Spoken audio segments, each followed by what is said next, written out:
that got cut off. We are live. Yeah, it seems to like doing that every single time. And we lost Campbell simultaneously. Off to a A good late start. complete collapse. Yay! Technical issues. All Well, right. he's pretty far away from us, so we'll let him off this time. Every time it's a constant 4 seconds delay from the outer realms of Australia to North America. Yeah, he's only 25,000 kilometers away. Right? Like a world away, a world away. So we are Pretty live much. on AutoDidactic, on Xirtus, and my two channels. Sadly, not on Faraday Research, but that will happen on the next one. Yeah.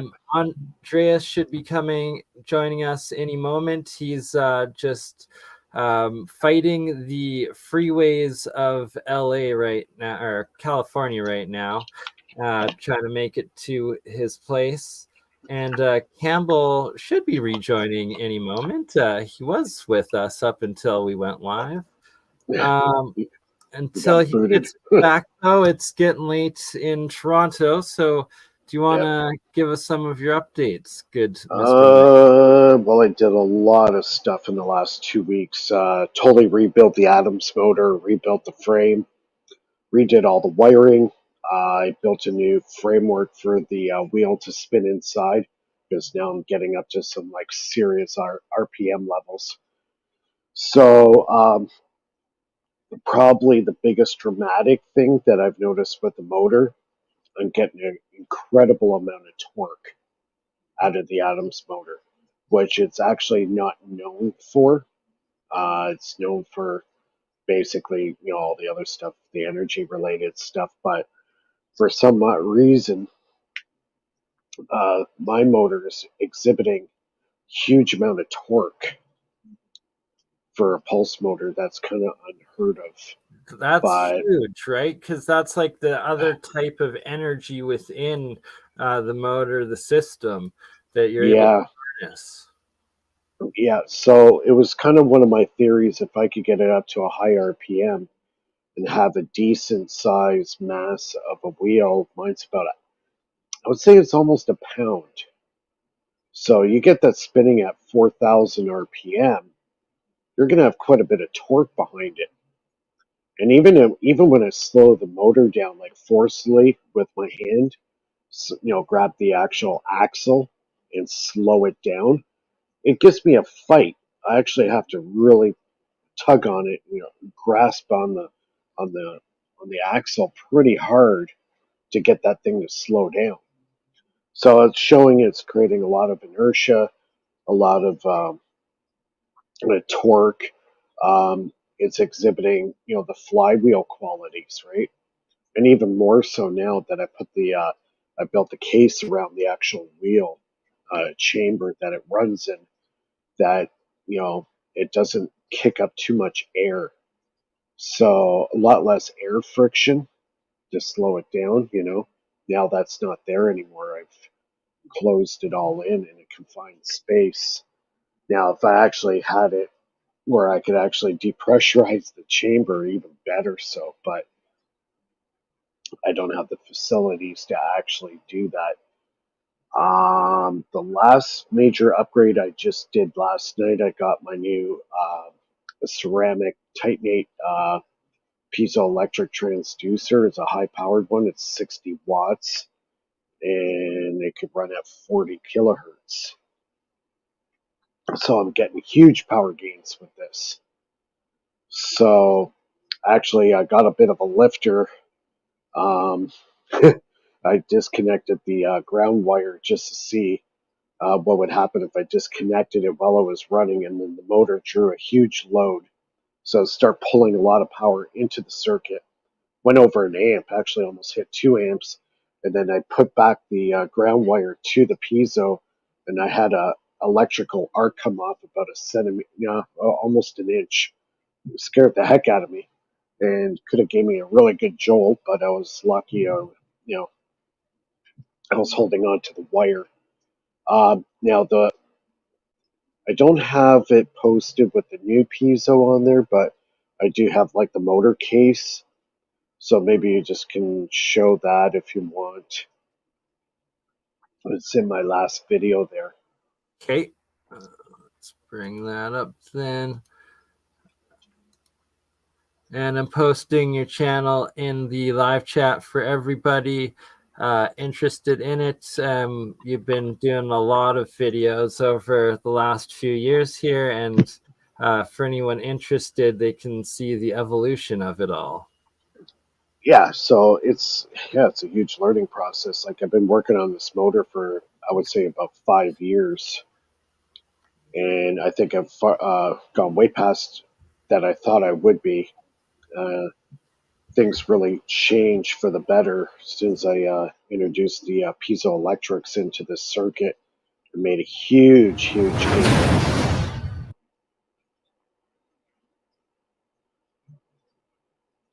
Sure, it is.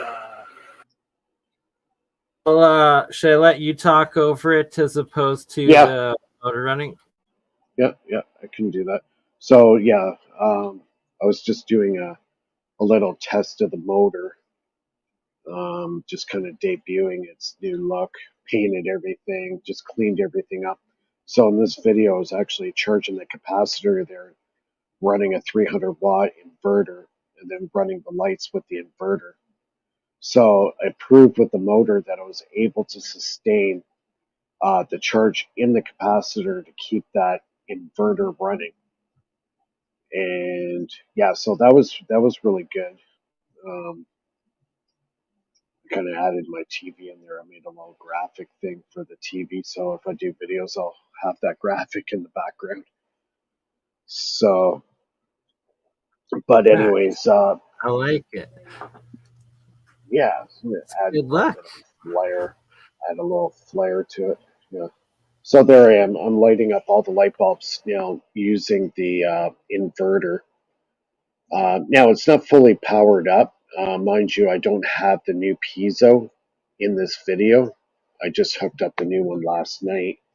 But yeah, it's really starting to show its real true potential, um, that I'm Right, able that's to. with the torque too. And this is since you Yeah, did the rebuild of the 3D printed model, right? So this is like your yeah. second build of this model, right? Actually, yeah, probably I would say third or fourth. I've had a few other ones before that, but this one's So, getting really refined. I'm really starting to refine the design and the components, and it's just years of trial and error, and trying different, um, you know, just trying different things, experimenting. You got to get on the bench and experiment. If you don't experiment, you're never going to see your results in front of you. So yeah, it's just the last 5 years was a huge learning curve, right? So yeah, I got the lights lit up. They're not fully lit, but they're working, right? they're pretty So bright. It's like that's a lot of lights off of one motor, and well, yeah, the thing is, you have to understand the inverter that people use. It doesn't matter what model it is. It's actually a very inefficient system. Now, I can fully illuminate those lights without the inverter, just directly hooked up to the motor. And there's a few reasons for this. Um, we will start first with the amount of voltage. Okay, actually, we'll back up here a couple of steps. So, what my motor actually does with the piezoelectrics, it creates a condition called reactive power. Okay, now reactive power by electrical engineers is not considered real power. The best analogy I can give you of what reactive power is, you get a glass and you pour a beer in it, and you got the foam on top, and then you got the beer at the bottom. Well, the foam on top takes more space up. That's the reactive power. Okay, so it's there, it's got the voltage, but it does not have, excuse me, the energy density of real power, or the wattage. So the idea is to figure out how to get that reactive power into a medium that it's condensed and becomes real power. And the way you do that is put it, well, first things first, you have to put it through a full wave bridge rectifier. And then from there it goes into a capacitor bank. That's where now that reactive power is now transformed and condensed into quote unquote real power. It's no longer reactive power. But you get a huge amount of power bursts with reactive power. Now, in most electrical engineering, what they do to compensate for this power surge in a motor is they'll put a filter capacitor there, and that will reduce the amount of surging or the back EMF generated by the motor. So what I'm doing exactly the opposite. I'm actually harnessing this power that is normally grounded out or filtered out by a capacitor bank. So it's just a different way of approaching of how you design and build a motor. See, the other motors is all waste. So what I'm doing is the power that's normally wasted or grounded out, I'm utilizing that in the motor.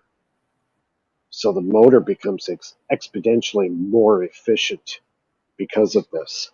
So I'm harnessing the reactive power in the motor and making it do work. And that's the key to this motor. Right. So, It's the efficiencies and how inefficient the old electrical system and power usage is, and that it's not free energy out of nowhere. It's figuring out how to make the efficiencies and the inefficiencies of the old and applying a bunch of more efficient systems together and bringing in the resonant energy and surrounding energy into tappable, usable energy.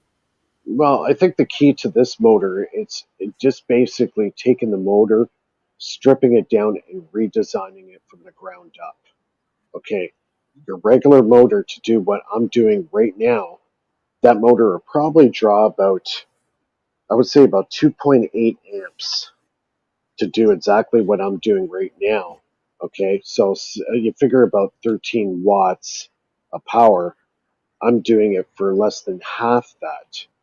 Like my wattage is, I think the test I did that night, it was pulling as low as 1.6 watts and as high as 13 at some points. In some parts of the test, I was trying different voltages and different configurations, but when it comes down to it, efficiency wise, this motor will basically outperform most motors that are in production right now, because it just runs a totally different way, a totally different method.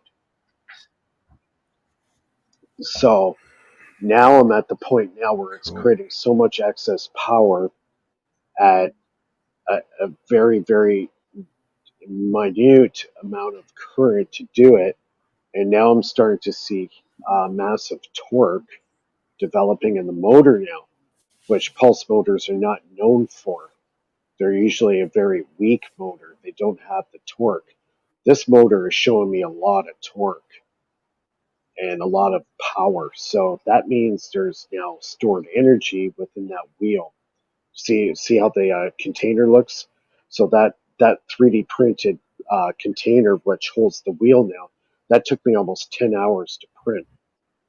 So it's really starting to help the performance of the motor. It's reducing the air drag of the air going around the motor. It's concealing it, so there's less turbulence. It's able to spin faster.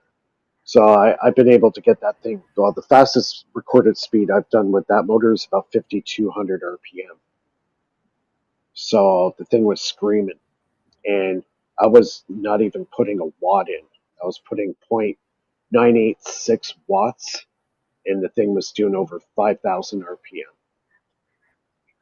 So, Wow.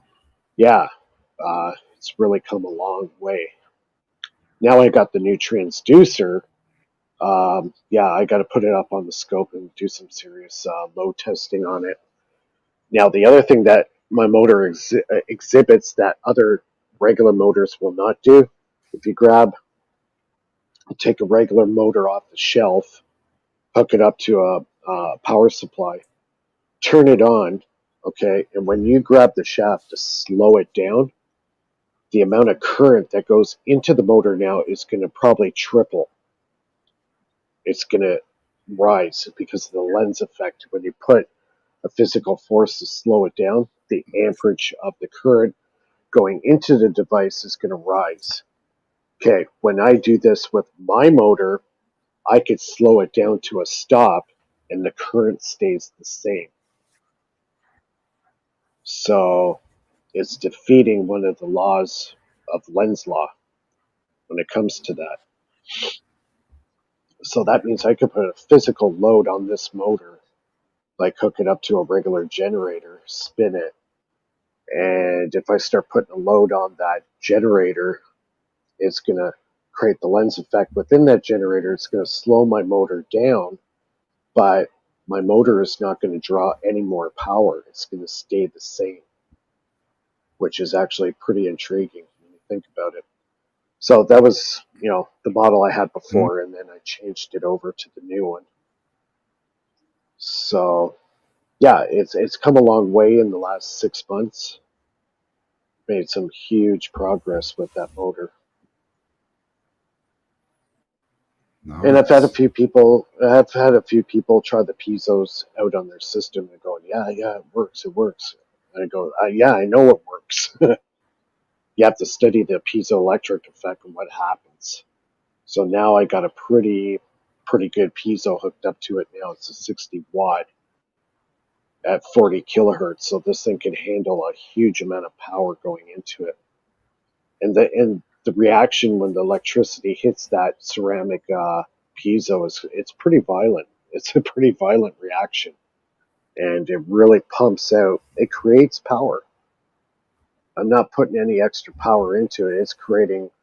It's taking that power in, hitting the ceramic composition, and because it's a quartz inside of it, it's actually amplifying the power. So yeah, I'm making huge gains with it. So you're using a quartz crystal for the piezoelectrics, are you, to get to squeeze the piezoelectricity out? Yeah, the quartz crystal is inside the piezoelectric transducer. It's part of what makes the transducer do what it does. It's the reaction of when you hit quartz with electricity, it basically gives a huge effect. It creates extra power. It's actually magnifying the power. It's increasing the EMF with the reactive power. Okay. So a lot of this motor too is when you produce power from pressure. Is that right? Well, that's one way of using it. See, all the YouTube channels out there show the ways to use the piezo. I'm using it a totally different way. I'm hammering it with power and getting a gain back. So it's almost like a boomerang effect I'm getting. So what's happening is the initial EMF is created in the coil. When the field collapses, that power goes into the piezo transducer, hammers the voltage way up, the reactive power is created, and because there's no diode in that part of the circuit, it goes in both directions. One goes back to the coil and the other one goes out to the load. So because of this boomerang effect that's happening, it's like an oscillation that I'm recreating in the back part of the circuit. And because of that, that's why I'm getting the huge gains, because of this boomerang effect. It's sending that reactive power back into the coil again, and then basically like an explosion comes ripping back out again. So yeah, I've been pondering on exactly what is happening in my circuit. Now, if I were to have a diode between the coil and the piezoelectric, I think the effect would actually decrease, because I think the fact that it's open right now is that reactive power is going in both directions. It's adding extra potential to the coil as well as pushing out through the back to the load. So yeah, it's a very... Go ahead. Okay. You go. Yeah, so when I put it up to the scope with the pieces that I had, I was actually hitting, my high voltage spikes were hitting about 1 kilovolt. So I was getting pretty high. Now that I got the better piezo, I gotta hook that up this weekend and see what kind of values I'm getting.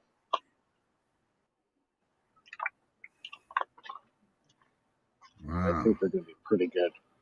How cool. Amazing work, Mr. Mike. A lot of it's over like some people's heads, but it's like the more we hear it, the more you get into it, the more you look, the more you understand each time. And it's that like you've taught yourself all of this, right? Like you started from the ground up. You didn't go to school for electronics. Nope. And you've just learned it, built it, and kept experimenting it and putting it all together. Yeah, you gotta get on the bench. You gotta actually get your hands dirty and put the circuit. Like this motor, when you see the circuit, it's so easy. It's ridiculously easy. You know, you don't have to be an electrical engineer to make the circuit I made. If you go through all the videos and learn about the motor and how the circuit is hooked up, you're going to go, holy crap, it's that easy? Yeah, it's that easy. It's not hard. It's a very simple circuit. So pretty much the whole device, other than the proximity sensor that I use for the timing, that's the only electronic device on it. The rest of it's all analog. There really isn't any electronics on this thing at all. It's analog. And that's why it runs so reliable. And that's actually a key point of the analog, and that when people are working with these sorts of energies, that in electricity experiments, you have to use analog. It's not going to work in the digital. Yep. As soon as you go digital, you destroy the electricity. You destroy it. I'll fight anybody right to the very end. This is like everybody out there is still hung up on using the MOSFETs and transistors. You don't get the same effect. You gotta go 100% analog. Then you'll get the effects. Without that, even Robert Adams in his patent says you must use a commutator, or what I'm using a relay switch that's analog. And it's the only way. If Robert Adams, he designed that motor back in the 60s, and he says the only way you get the gains and charging the battery is going by analog, no digital components. That's my water machine. Nice.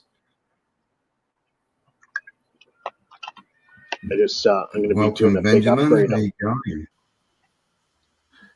Hey, yeah, so Benjamin, welcome, Odin's Alchemy. Do you got any questions for Mike? Because I know that you're quite the electric individual with your solar units, all your batteries, everything you're doing out on your farm. Got any questions for Mr. Mike so far? I don't so far. I always enjoy. I don't know how I wasn't subbed to Mike before, because I've always enjoyed watching him with you guys. And I don't know how I either neglected that or got unsubbed or something. I remedied that. Yeah, love your work, brother. Thanks. Yeah, it's taken a long time. Yeah, I'm going to be doing a major upgrade on the water machine soon. I got some new ideas. I just got my new pump in last night, and that thing pumps 3,000 liters an hour. So yeah, I'm gonna have a lot more. The whole idea of how I create the vortex is gonna be new. So yeah, there's gonna be a big upgrade on that machine coming up.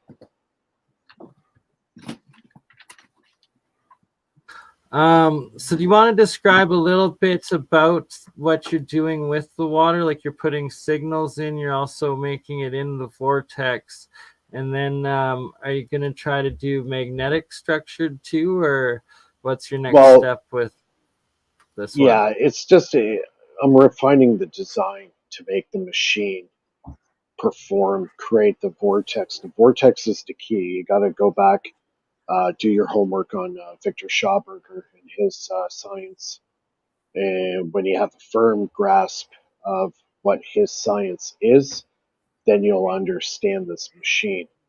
Then I take a step further. I add piezo's to the tank to create the tones of 528 hertz or 432 hertz, and I pulse that into the water to actually change the resonant frequency of the water, because water can retain resonant frequency. And the magnets are basically what they do is they polarize and neutralize the water. So if there's any transient electromagnetic fields within the water, they'll neutralize it and realign the molecules of the water into a coherent fashion. And then when you do the vortex spin, that's where the real magic happens.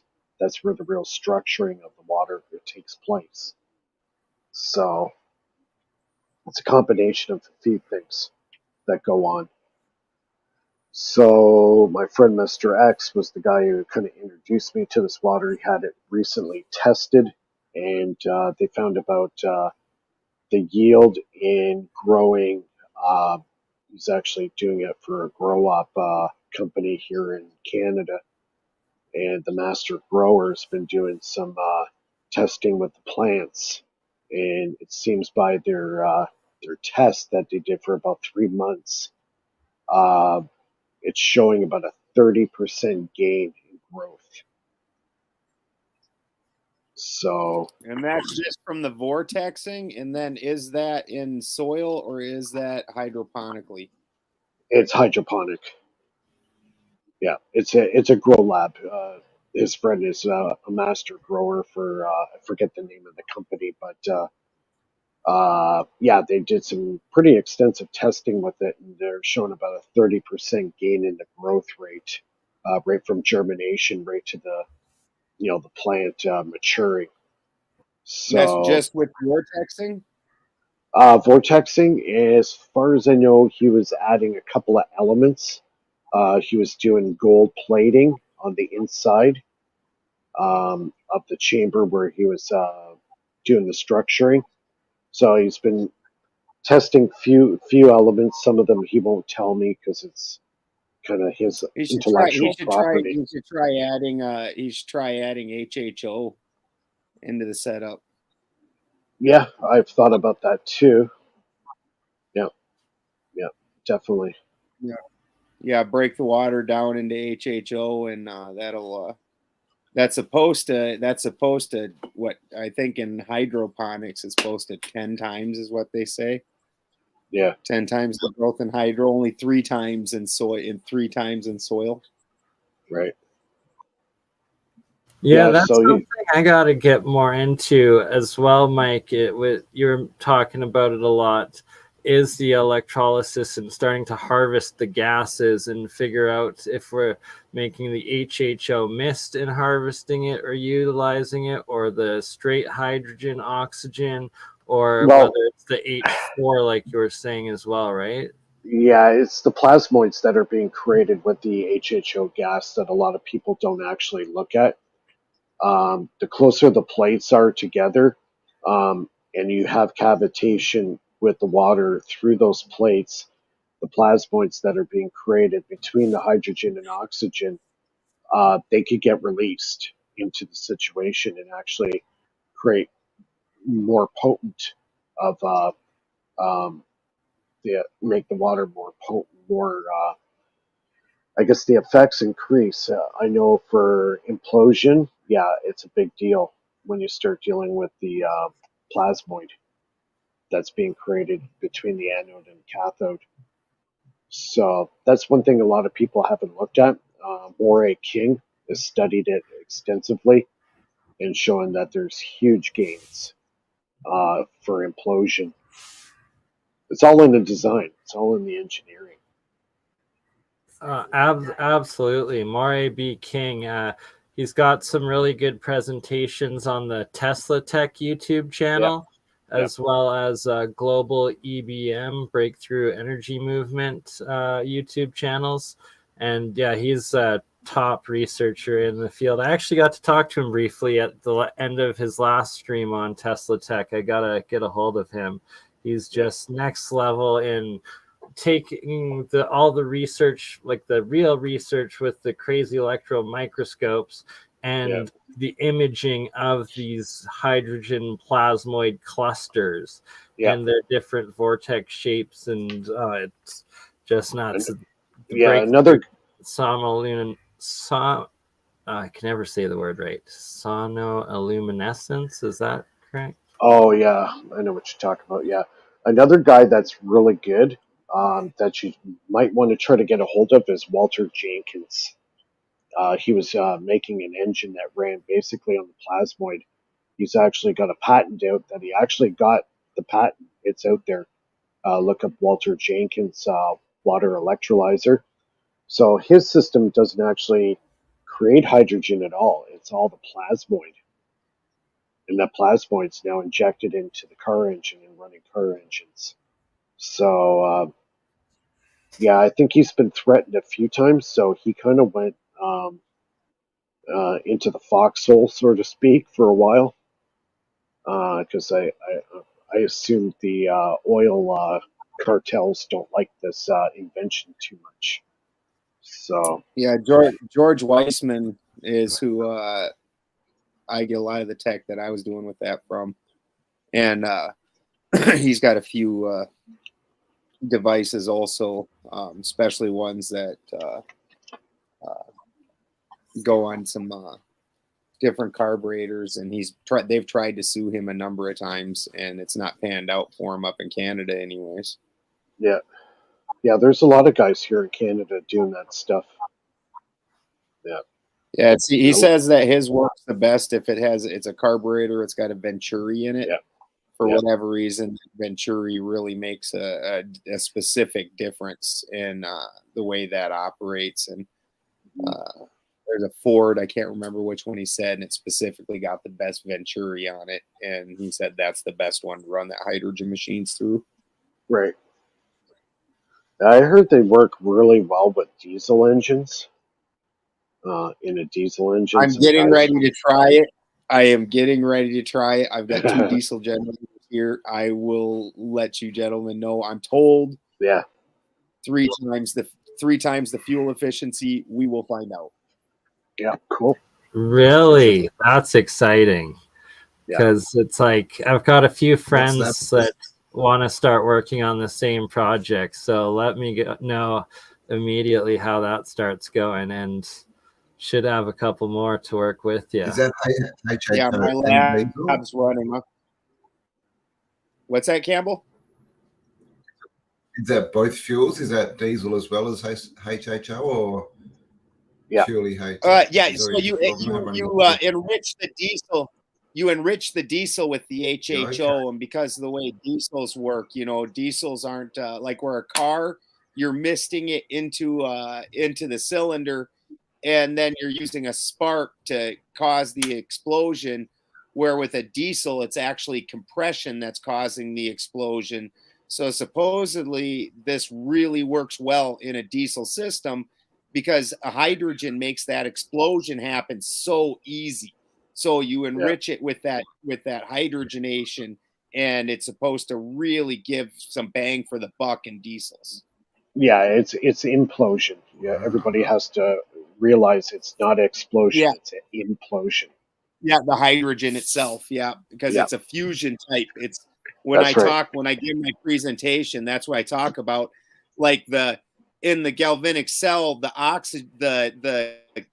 anode side's an oxygenation where the particles breaking apart, and you're getting a fission type reaction. But over on the cathode, you're getting a fusion type reaction through the hydrogen where the particles actually coming back together. And it's a much more powerful reaction. Yeah, and safer too. Especially especially when you get into fusion reactors like the ones they're working on in California. It's a safer. It's a safer type ignition. It's implosion. Where, if you use fission, it's an explosive. That's where you get the radiation and all the nuclear waste. Yeah. Well, the fusion doesn't have this. That's why they're really pushing this fusion technology. They're working on it, I believe, in Western Canada. I think in Vancouver, they got a fusion reaction facility that they're doing a lot of research. So it's being done all over the world. It's going to come online, but they say, oh yeah, it's not going to come online. You won't see it in your neighborhood for at least 30 years. It's like, well, we should have been working on this stuff 30 years ago. You know what I mean? Like, why is it just coming to fruition now? It should have been done 30 years ago. Well, and when it's really going to get interesting, because they really need to have is an interplay system, because where the problem, what radiation really is just ion overload. You've gotten rid of all the electrons, because the electrons make a beeline, and now you've not got enough mercurial fluid, whatever type of electrolytic fluid you're using, to soak up the ions to transfer that over to where it needs to go. If we can figure out a system to interplay back and forth, that's where the things are really going to get hot, because now you're not losing anything. Yeah. Because now you can use both sides. But you've got to have some place for that ion overload to go. Yeah. Yeah, they're playing with fire. Look what happened to Fukushima and, Chernobyl. Those disasters, people don't realize the magnitude of the disaster. All that nuclear waste going into the air, going into the oceans, affecting the fish and everybody in its path. I'm not sure I believe it either, though, brother, at all. I mean, three of the four nuclear disasters in this known history have all happened in a tiny island of Japan, and they have healthier birth rates than any other country in the world. So I'm not sure how to add that kind of thing up. Like this tiny island should be under nuclear winter for the foreseeable future. We should be in Star Trek before people quit glowing over there, and they're fine. So I don't know what to say about that. And I just saw somebody, there's a new product that's some kind of an animals or plants being harvested from the Chernobyl area, which is apparently just rife with plants and animals, like overrun. So I'm not even sure what to say about that whole story. And once again, when you start even looking at a nuclear decay chain, you start really having weird thoughts about how the elements themselves work and the interchange in between them, because everything's that's all it really is an interchange between these pieces. And honestly, when you start really looking at the particles, like if you look at the uranium decay chain, uranium becomes like 23 other things, including like bismuth, radium, lead, and all it is the number of protons in the isotope that makes it into what it is. And then that's why, like, if it's radium and you mix it with thorium, then you can that puts more neutrons in it. Now that it's got more neutrons, it can hold more protons, and now it becomes new uranium or enriched uranium, yada yada. So it's all. So what would you think the effects of this nuclear waste going into the ocean water, the salt water, would it somehow filter it out, or do you think it's still very active in the water? So salt water is that's your natural electrolytic fluid. In any battery, it's going to be a salt water. And the ions, so in the galvanic cell, when you really look at it, can you pull up a galvanic cell, Bernie? Yes. Yes, I can. One.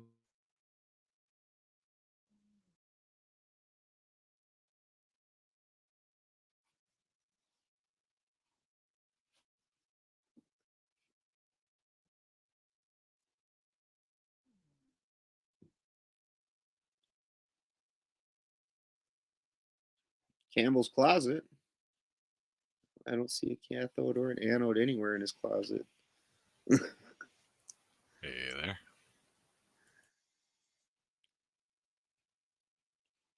Simon, hello. I was so quiet there for a Stupid second, I thought I lost audio. So when you look at it, this one's a little bit harder of an example, but when you look at it, when this piece over in the anode breaks apart, what happens is a particle actually breaks apart, and the electron, just the electron portion of that, makes a beeline and shoots right over to the cathode. And then the anode portion of it, it actually flows into this electrolytic fluid, and that's what goes through the salt bridge. And then that's what goes over. So it's the cations and anions that are passing back and forth through the electrolytic fluid, but the electron's taking a hard line. So now with this nuclear waste, you don't have a heavy load of electron, you've got a heavy load of ion, or the proton side. And so it's just releasing the shit out of those. Well, naturally, if those go into salt water, that's where it's supposed to go, is into that mercurial fluid to be held. And then this is where all the stories of Mercury being the psychopomp, where he champions the souls of the dead over to where they belong. So that electron is already over at the cathode. It's through the mercurial fluid that the ion makes its way over to the cathode and merges back with the electron, and it becomes a whole thing again. So that's naturally, that salt water is going to take those ions and grab them and just move them where they need to be.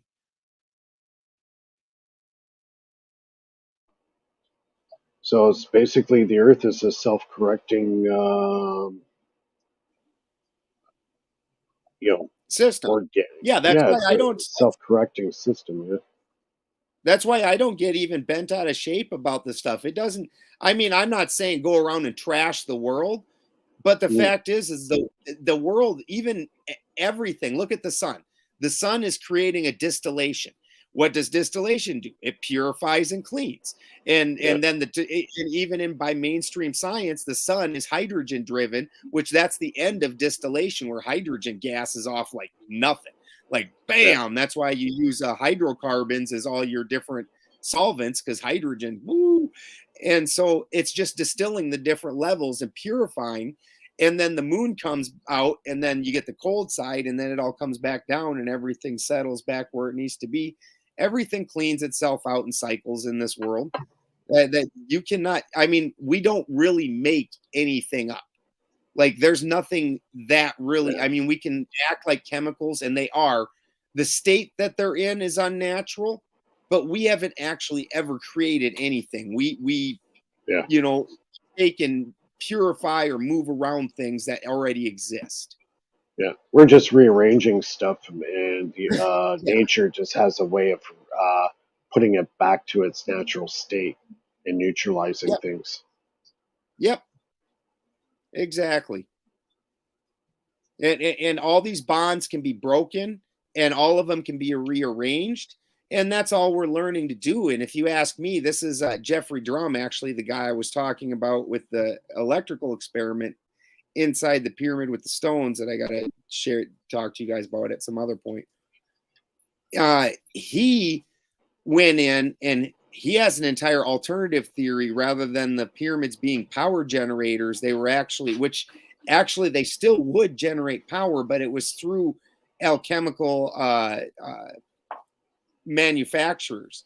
He was doing chemical processing in there.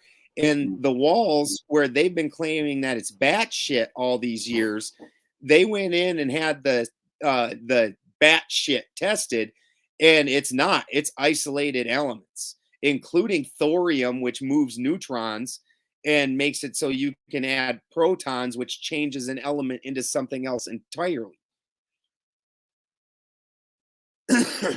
Right? Like you're just describing so much of my own electrolysis experiments and whatnot. I've just been loving listening to that, Ben. And right here, I've got some quartz gold ore. And Mike, before you talked about, you mentioned about how the process, there's like this alchemy process to experiment to grow the gold crystals. So I want to set up a couple different versions of that right now. One of which I'm going to put this on the anode side of a reaction as well. One of the pieces. Yeah, John Bedini was playing with this stuff back in the early 80s. Yeah, he was interacting with this gentleman by the name of John Serjanka. And if you watch the Energy from the Vacuum series, he has a whole thing on John Serjanka. And he talks about this type of transformation of metals into gold. So basically, the atomic formula for creating gold, you use this red powder. I forget what it was. I think it's iron, red iron, and it's like in a powder form. And he pours that on a slab. I don't think that's what it is. I think honestly, it is cinnabar. So cinnabar. I think yeah, because you sweat to get mercury, to get silver mercury, you sweat cinnabar, right. And then, but cinnabar itself is red. So the thing that they aren't doing is adding the salt back into the mercury, which would be the cinnabar in and of itself. So if you cook that down and grind that up just like you would any other alchemical experiment, it would be a red powder, right? Yeah, so he did that. He put that powder on top of copper, and copper is the other equation to create gold. So it's that powder with copper, and he was getting basically 24 karat gold after he would fire it at 2,500 degrees for about 20 minutes. So the powers to be didn't like that too much, that he was making gold in his lab, and actually had it, I guess the, what do you call it, testing from metal elements, and it showed atomically that it was gold. He actually transmutated it. So he got some flack for that one. He got all this knowledge from John Serjanka. He's a pretty interesting character. He also made a magnet that could lift gold. And as you know, gold is not magnetic. Well, he developed this magnet that actually could lift gold. Unfortunately, the device is a little bit dangerous. After you use it, most people who have used it got very sick after. So I don't know if there's some radioactivity happening there. You use it for a very, very short period of time. Don't leave it on for a long period of time. So his brother's still alive, and he says, I used the device a couple of times and I got really sick afterwards. I felt really bad. So the device obviously is emitting some kind of radiation of some kind or whatever. We don't know. So check it out, the Energy of the Vacuum series. Weird. So your normal galvanic cell does a transmutation also, where that particle, the silver particle, like if the anode is silver and the cathode is gold, as the anode breaks down, the cathode actually gets larger, and those particles will actually transmute through the electrolytic fluid. And I mean, people don't normally think of it that way, but it's the cathode's actually gaining size. So those silver particles, when they're coming back together, and this is something I've been trying to figure out, and something that I've been looking at even with the mud floods, because when you run, take a HHO machine and you run that for a while, assuming your plates are steel or iron, you'll get this iron sludge that develops inside your electrolytic fluid. Yeah. And you're doing an electrolysis process, not a galvanic. And so one would assume that you're degrading the plates and the electrodes. But George Weissman, after 3 years of cleaning out his machine, ended up with 19 pounds of sludge, which is about the same weight as the whole machine, not just the plates and the electrodes. And he took the plates and the electrodes out, and those weighed the same. So there was no deterioration happening. So as transmutation. It could also be pulling stuff from the air. Like when a tree grows, it's not pulling all that stuff from the ground. It's pulling it from the air. Agreed. Now, here's that. I 100% agree with that. Now, as the electrons are going through the plates, is there a programming for what ions that it's pulling? And it's pulling ions and calling for ions that specifically are iron type isotope, so that way they can merge back together with said electron. The system's just not go shut the fire door. Holy smoke. Fire's popping. Cold tonight. So is it programming that and pulling that out of the air? So then I was also curious of other metals. If you change the metals of the electrodes, would it change? So then what I find is all these people that think that they're making colloidal silver by sticking 2 silver electrodes into a solution and running electricity through it. And, you're not, they're just running an electrolysis process on the water at that point. I wonder if that's pulling, because then the people I've seen doing that, there is an ionic fluid that ends up in there. Is it pulling that out of the air? Is it programming that as it runs through that system? When you run the electron through it, because the electron would be the stable masculine side, would the ion just want to match it then?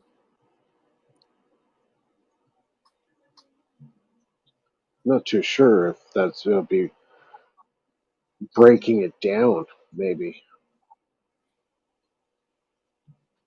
Because you're using both silver on each anode and cathode.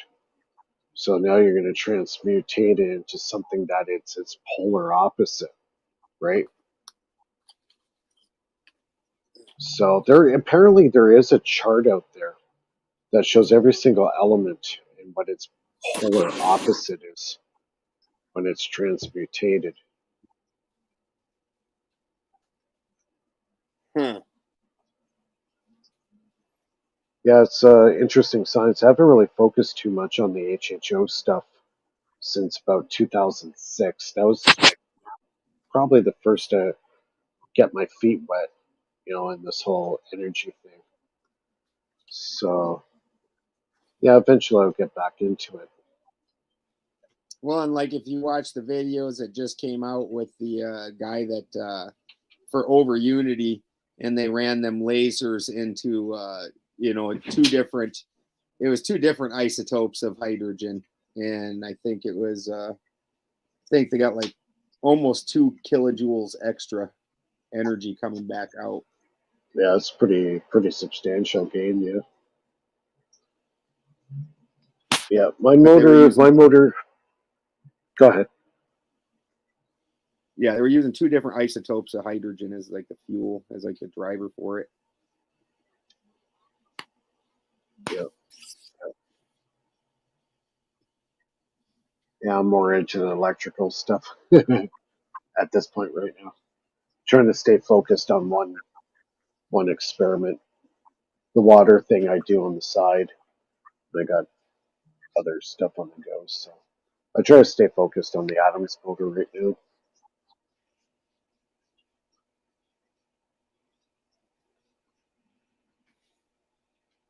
I guess since I do things from so much off grid, it's all just for me, it's the same, because half of my systems ran off of batteries and everything else, which is a chemical electrical reaction. So it's you know. Yeah. Yeah, I'm finding the inverters that they build today are very inefficient. They're actually a very inefficient system. See, I was listening to, actually, it's on the Energy of the Vacuum series. I forget the guy's name. He was a NASA engineer. He was a diagnostic engineer, and he was studying a lot of free energy devices. He's only known 3 in his 25 years of doing it that were actually exhibiting over Unity. And he was talking about, what was it? Oh, it just slipped my mind. It's late. He was talking about, what was it? Oh, this one device. He was talking about where he had 2 toroids. They were linked together like a chain, and that was getting about 18-1 power gain. Now, his backstory on that, he said he was abducted, went on a ship, and he's seen this device on the alien spacecraft. And he rebuilt what he saw on that ship and created the device. So that's pretty interesting right there. He also built quite a few circuits for Floyd Sweet. His device, he says, was real. It was a real device. But most of the concepts and ideas and the secret sauce to it, pretty much went to the grave with Floyd. And what was the other one I was going to talk about? So, yeah, he has got a really good section in the video on Energy of the Vacuum. Definitely that one you should watch too. It's a lot of cool stuff he talks about.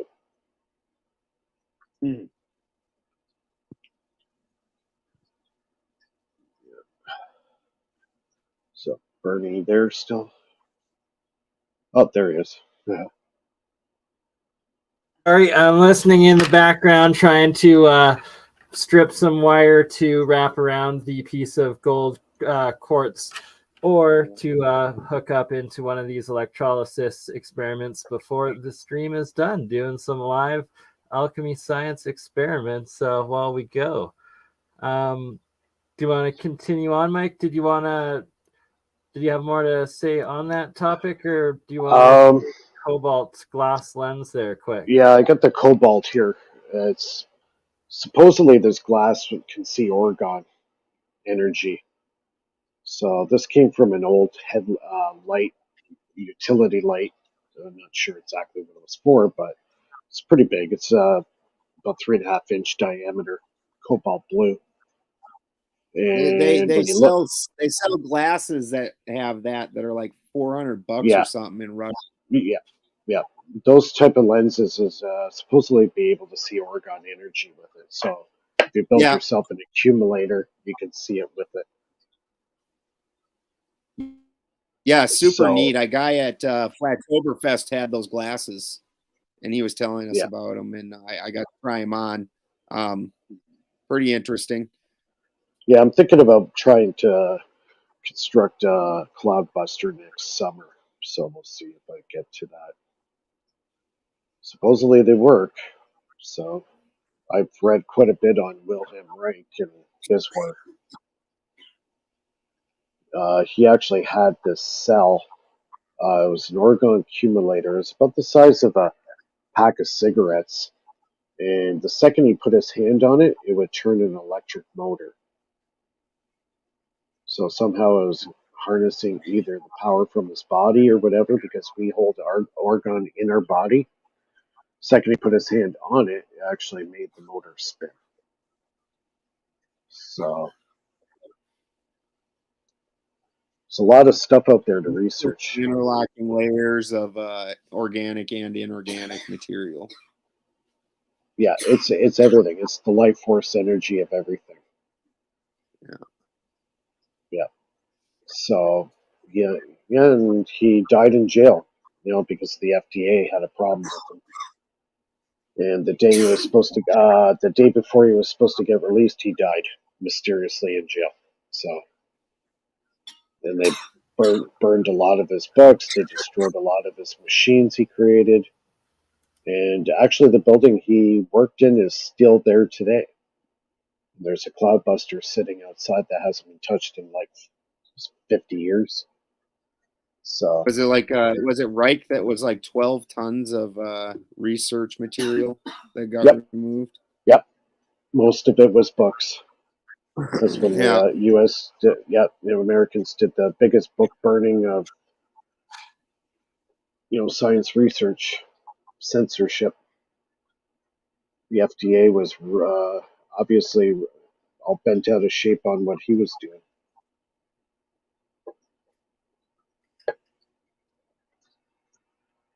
Definitely a good read, though. Read up on Wilhelm Reich.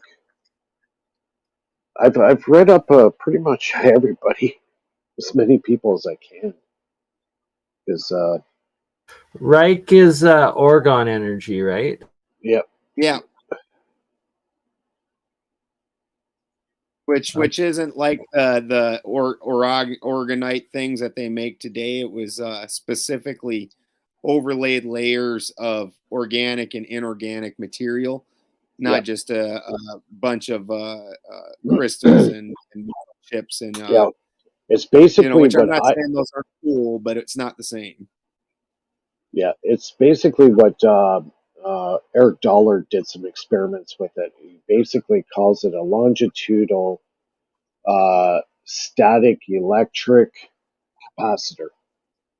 Now, the only difference with this capacitor is the outside plate's not there. It's open. So you would have like metal, then organic, material, metal, then organic. And some of the best accumulators were about 20 layers. So they had these little sheds they would make out of wood, put all the different layers in and insulation, and you'd actually go inside, sit on a chair, and just sit there for a while, absorb the orgone.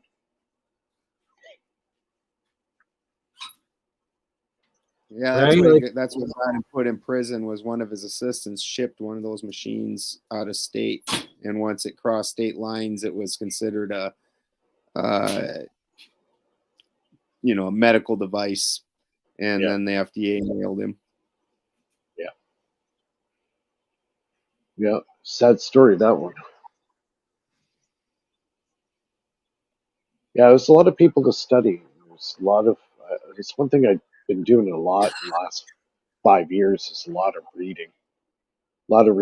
Listen to a lot of lectures, just educating myself basically, and it's helped me create my devices to kind of get a good outside kind of perspective of what I'm actually constructing, what's actually happening in my motor.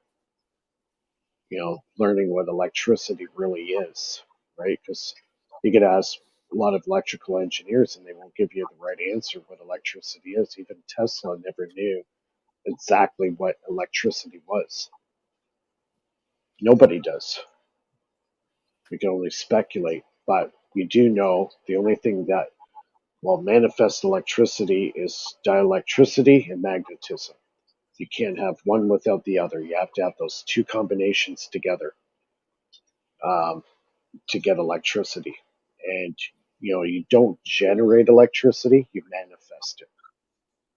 The electricity is already there. You're just bringing it in from the fourth dimensional reality into the third dimensional reality by manifestation. And that's by dielectricity and magnetism. Got to have those two components. Well, and then the two of them together create a cavitation, and that's where the actual magic's coming from. Yeah. But actually know what electricity is, nobody knows. Yeah. Anyways, guys, Bernie, I got a jet here. It's after 1 a.m. here. No worries, brother. Neil, thank you for joining us. You got to take off. Yeah, I got to take off as well. I got to drop tomorrow. Yeah. All right. Love you, Bernie.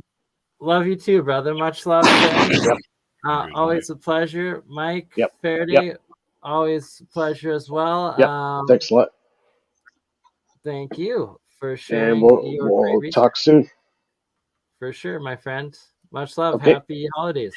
Yeah, you too. And Merry Christmas to your family, and to everybody who celebrates, Merry Christmas and Happy New Year. And yeah, get on the bench and start experimenting.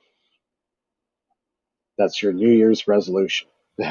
Exactly, right? Let's all work together to make 2023 all the better and full of free energy for you and for me and all of you watching. All right, Bernie, take care. Have a good one, Mike.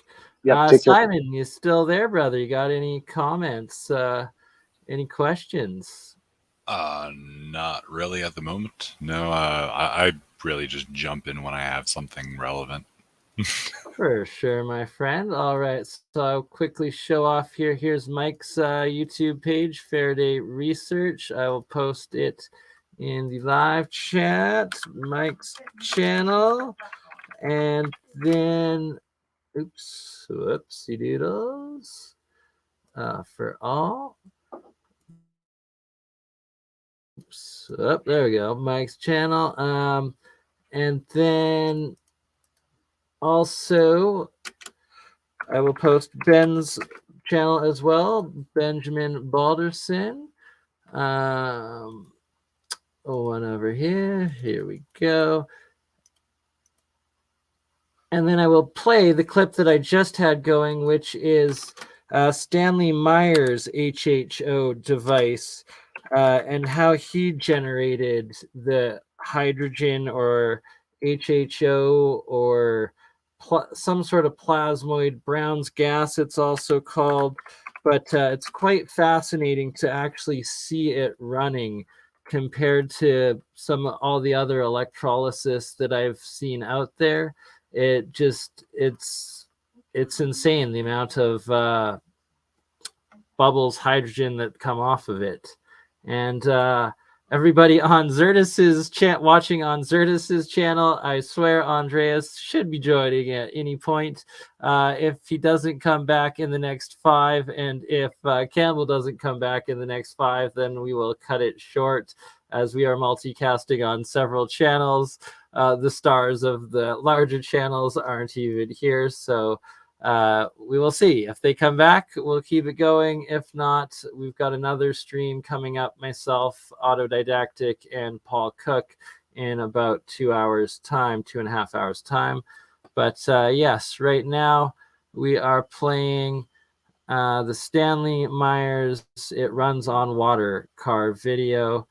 And this is some of the primest remaining video footage. Oh, there's Campbell back now, of Stan Meyer's HHO or hydrogen engine car that fully ran just off of water. Within 12 months. And of course, the blessing to the use of the water as a fuel source, that on combustion, the byproduct is water mist. So we're even solving the environmental pollution problem at the same. Maybe going through the 4 stages involved in any revolutionary development. 1, it's nonsense. Don't waste my time. 2, oh, it's interesting but not important. 3, I always said it was a good idea. And 4, I thought of it first. Meyer has always stood out against the crowd. What is highly unusual, that it should do so with ordinary tap water. The conventional method is called electrolysis. Meyer has turned that process on its head. Unlike electrolysis, his device doesn't use up large amounts of electric current, nor does it produce an enormous amount of waste heat. For 20 years, he has been refining a method to fracture water, which produces vast amounts of hydrogen on demand. This is not his latest apparatus. He was unwilling to let us point a camera at that. This is the simple device he used to convince a reluctant patent office that his revolutionary concept actually works. Alloy rods, acting as electrodes, are housed in a perspex container that's filled with water. Normal mains voltage is fed in through a transformer, but critically, there is virtually no current consumed, less than ½ amp. The result is dramatic. Hydrogen pours off the flick of a switch. Meyer claims the key is his electronics, which pulses electricity rapidly across the rods at up to 20,000 cycles per second. In a way that's not readily apparent, this process transforms the equation. Whereas in conventional electrolysis, 3 times as much energy is consumed as is produced in the form of hydrogen fuel, in Meyer's apparatus, the reverse is true. It appears to produce several 100% more energy than it consumes. Stan has something that's characteristic of the people that sound like they've done something to tap 0-point energy. Has high frequency, high voltage, and there's a combination of the two at which something occurs. With Chernetsky in Russia, it was what he called a self-sustaining discharge. The tube would run by itself. When Stan gets this effect, the amount of hydrogen and oxygen that are emitted off these 2 electrodes is a step function. It almost boils the water. If I did this with standard electrochemicals, I need current, and the water should rise a degree every couple of seconds. With Stan's, it'll run for a ½ hour, and the water temperature hasn't changed. Something's different. Meyer demonstrates this repeatedly without any difficulty, and yet on the face of it, it represents an extraordinary revolution. His measurements over the years suggest 1,700% greater efficiency than conventional electrolysis. And if he's to be believed, he's getting much better results from his latest, still secret invention. Well, I first got involved with Stan Meyer when I went over there with a couple of colleagues to look at his water splitting device. And so we arrived at Stanley Mayer. He had a demonstration cell. We filled it with tap water. In fact, I did that myself. And he switched it on, and almost instantly, there were 3 jaws dropped because of the rate at which the gas poured off. It was quite spectacular. Whatever energy source Stan Meyer... Language that people use when they're trying to describe their inventions. Awful threat to many entrenched vested interests. If Stan Meyer's device works like he advertises, you would make energy available universally, almost free. That is a major, major, major impact. When new technology comes in existence, there's a great resistance to it because it can affect a lot of economic factors. In this particular case, in the United States, we pay out roughly about $200 billion a year for foreign oil. It's quite obvious that the Arabs would pay $200 billion to try to keep this type of technology out of the economy. And many, many times over the last decade, I have been offered enormous amounts of money to simply sell out or to sit on it. The Arabs offer me well over $1 billion cold cash, simply to sit on and do absolutely nothing with it. My life has been threatened many times. Of course, I happen to believe in the power of angels. And if I don't believe in the power of angels, I don't believe I'll be around here too long. If the thing like Stan Meyer has works, every... Hey, I'm Joey, and I'm one of the 30 AI voices from SpeechLog. You listen to this video. So you read all over the internet about people and they run their car on water and fuel cells and so on. You can't run a car on water.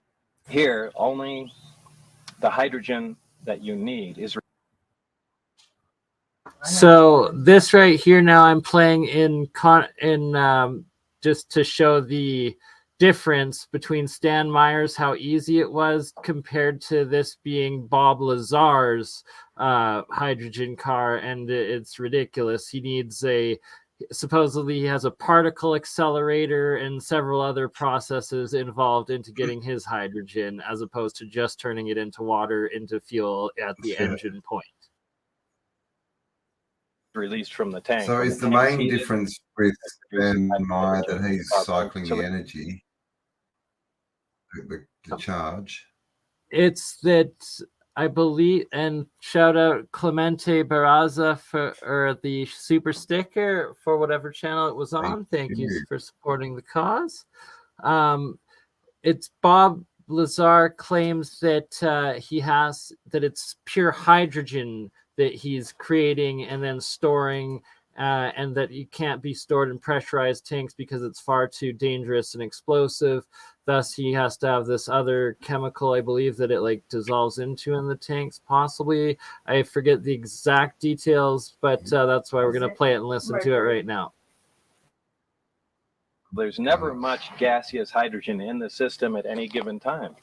So these are the fuel lines? No, what are these?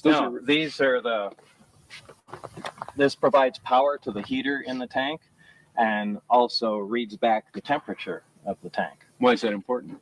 Well, when you apply heat to hydride, it releases hydrogen. So as power is applied to here, it heats the hydride, right, and then the gas comes out the big hoses on the end. And you have 4 hoses. Do they all mix into one big hose or something? Because you can only get hydrogen out of hydride at a certain rate with a certain temperature.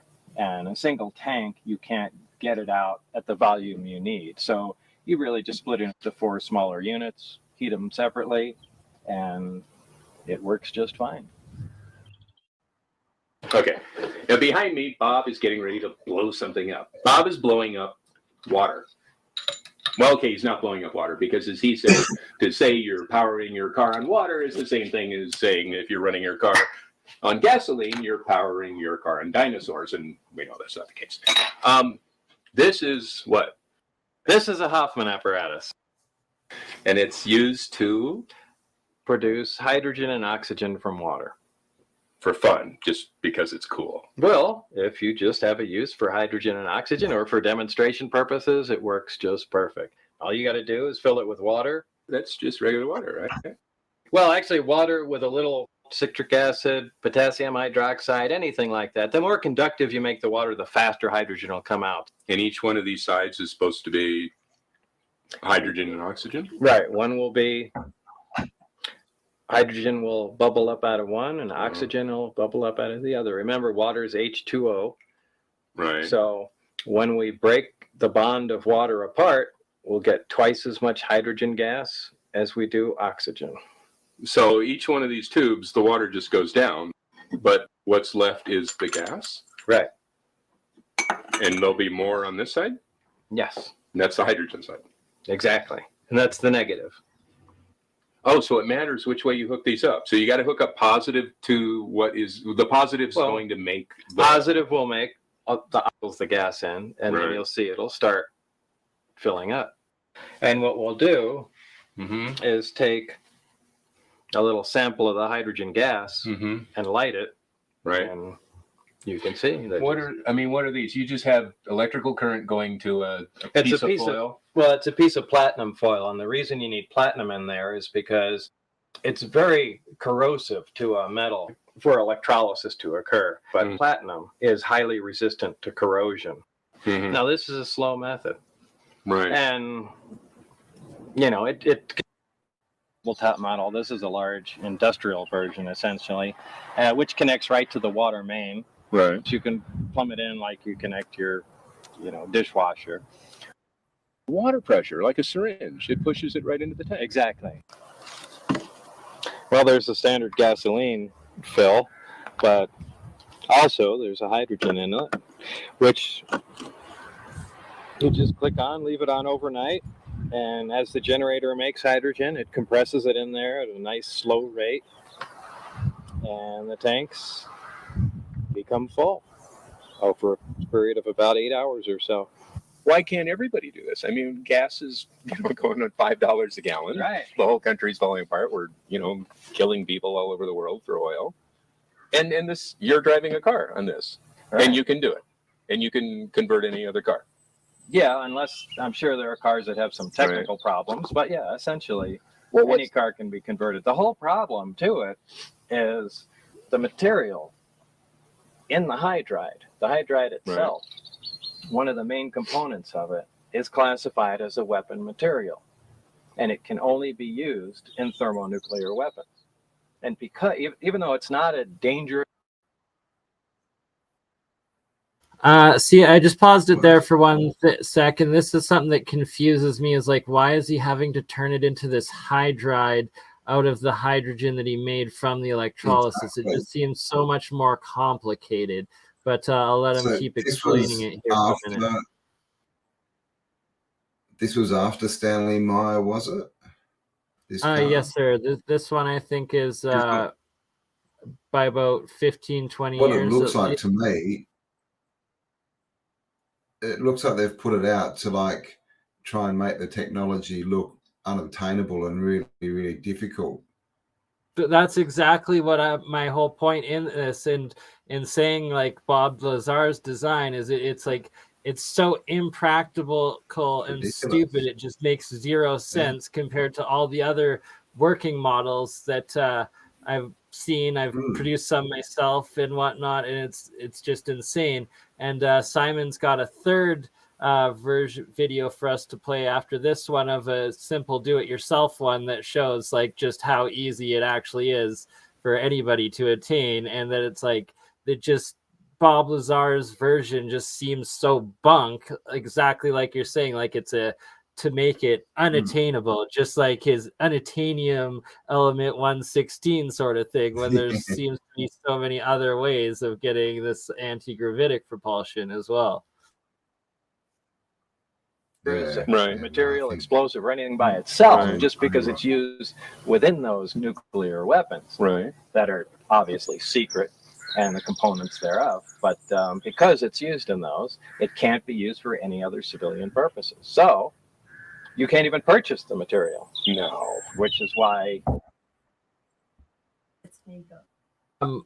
This guy's still alive. Bob Lazar is still alive. It was Stanley Myers that died, the video from beforehand, and he died. He was poisoned by some, I believe it was Dutch or Netherlands or something like that. Someone from the EU, Denmark maybe. I forget. But yeah, he was poisoned by some EU supposed investors after he turned down some legitimate Saudi investors, something like that.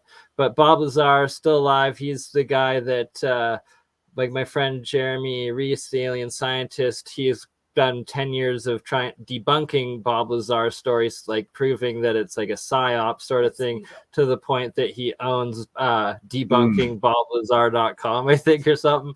Anywho, this was how I noticed that Bob seems like they put him out as the impossible. Because he got sort of famous saying that he was working on like deconstructing a UFO, didn't he? Like back engineering a UFO, is that right? You got it. From exactly Roswell? that. Yeah. Yep, exactly. We had to make it. You made it? Yeah, we made it. But isn't that, don't you need big particle accelerators and things? So that was the one loophole. You can make the material, you can't buy it. So where's the particle? You have a particle accelerator? Yeah, so all you have to do is build a particle accelerator and you can make all the hydride you need. The biggest thing that stands in the way right now is just getting that material inside the tank, that hydride material. Right. And the reason you can't is because it's a weapon material.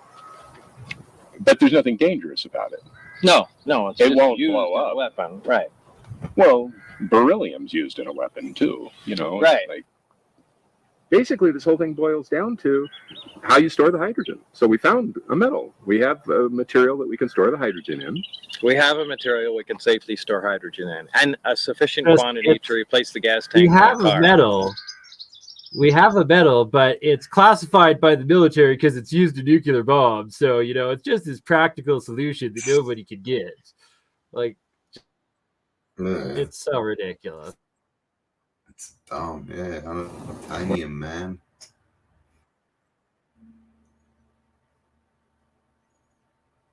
Wait, there you go.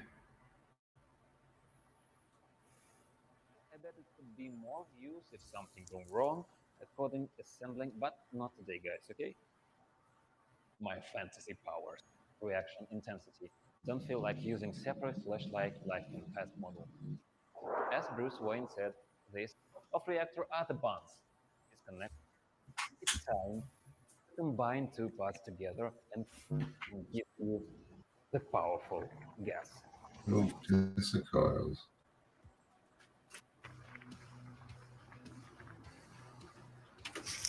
Why do you have us watching, Simon? You can mount reactor on a chest and A guy who wants to be Iron Man. Although I don't know if he's still doing too hot. He is a chef, so, or was. Just kidding. Who the heck needs democracy when Oh, Andreas, hey, I finally made it, man. What a wild ride. I'm standing in a room filled with Hummel dolls. I don't know if you've ever seen them before, but Hummel dolls. Filled with what? Let me show you some stuff really quick. First, I need some. Yeah, I'm about to get a microphone plugged in. Just 1 second. Yeah, very bad. So this guy, Simon, is he making hydrogen out of this like thing on his chest? Yes, and then he's That's what using we're it seeing. to make little explosions in the palm of his hand. Yes. Oh wow, that is absolutely amazing. So he actually has high electrolysis making an iron. What? I'm just blown away by what this actually is. He literally is an imitation Iron Man, but doing it through water, which is ridiculously nerdy and amazing. He's electrolysis man. Technology we all need.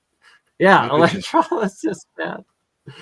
Yeah, but he's probably going to be, brought in by the Freaking military amazing. and sent to Ukraine. So. No doubt. Like, looking at that. That arm piece is impressive. The thought process behind it is what I love. Because it's literally just, I'm So he's just- Iron Man, yeah, I but guess he's just Slavic. igniting the hydrogen.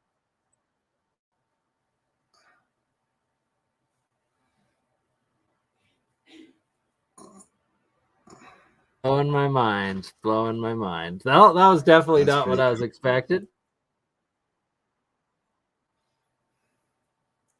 Andreas, good sir, do you have sound? How's your parents? How's the folks? Everybody's good? Nothing yet. We still can't hear you. Testing. 1, 2, 3. Any audio there? A bit loud, but good. Okay. How about now? Better? A little bit better. Loud. I'll bring it down, and then I'll remove the echo. 1 second.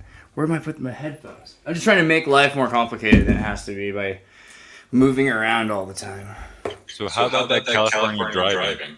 Dude, you know what's funny? Thank you for reminding me for myself. I was going to say what I missed about California was the traffic and the highways and the freeways.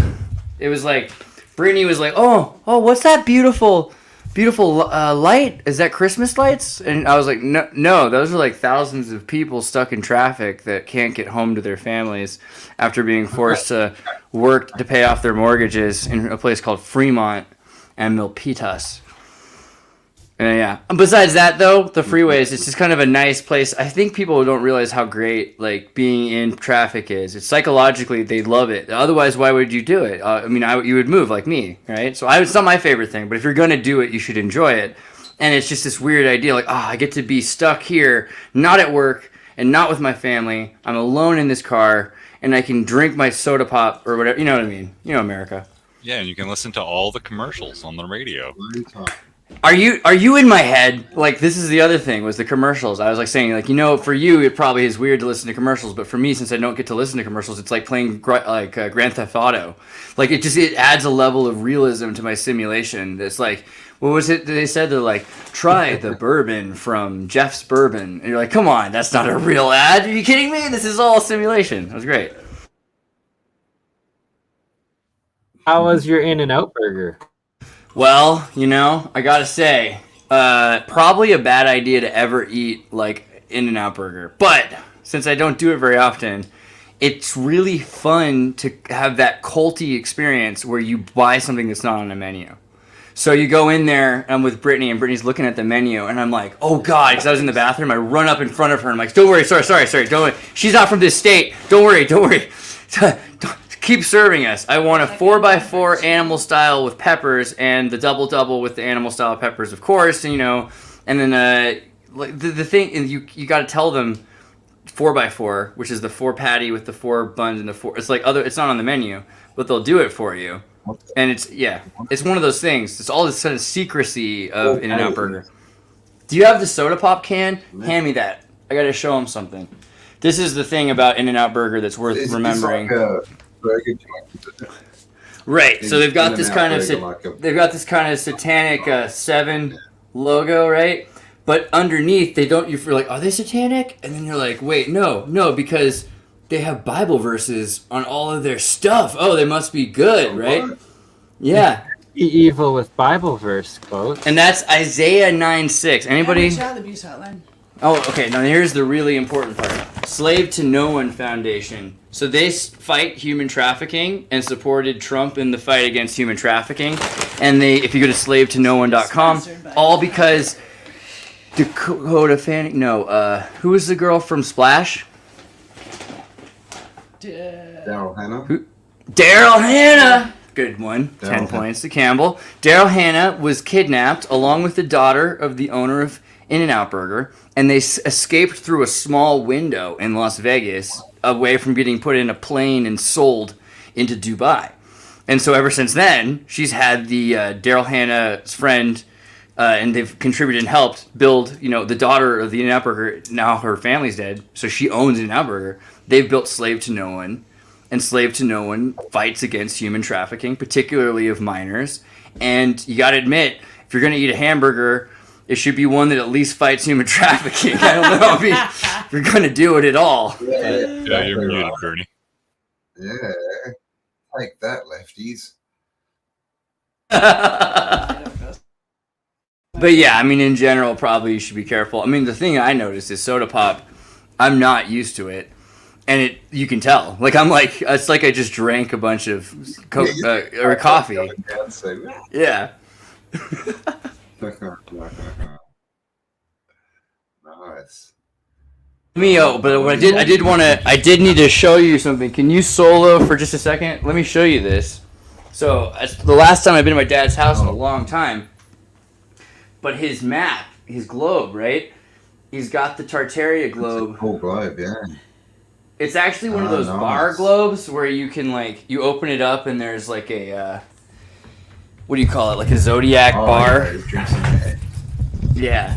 But he doesn't really drink. He just likes the bar, It's pretty sweet, actually. And so, yeah, he's got a bunch of old swords and stuff as well. Nice. That's pretty dope. That's like a legit Tartarian globe. Yeah.